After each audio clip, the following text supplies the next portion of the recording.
Welcome to the Rim Break Rodeo. We hope this video helps. You start with compatibility.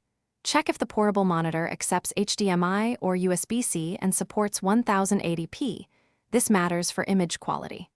Next, connect the correct adapter, Lightning Digital AV for older iPhones or USB-C to HDMI for USB-C phones. Then attach the HDMI cable to the monitor. Once done, plug the monitor's power or enable USB-C PD. Make sure the monitor is on and set to the matching input. Doing this first prevents signal and power. Now you configure both devices for a stable image. Set the monitor's input to HDMI or USB-C and disable any low-power display mode that reduces refresh.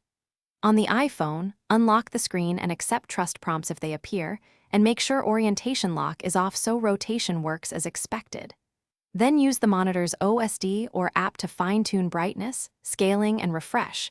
This reduces cropping and lag. If you need sound, route audio through the monitor or use Bluetooth headphones. Finish by confirming the output. The iPhone should mirror automatically. If you want extended desktop, use a compatible app or device that supports it. Make sure cables are short and the monitor has power. A hub can combine charging and video for long sessions.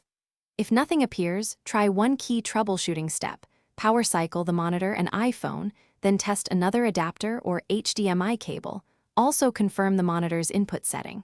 If flicker persists, lower resolution or try a different refresh rate in the monitor OSD. Thanks for watching. Consider subscribing if we helped you.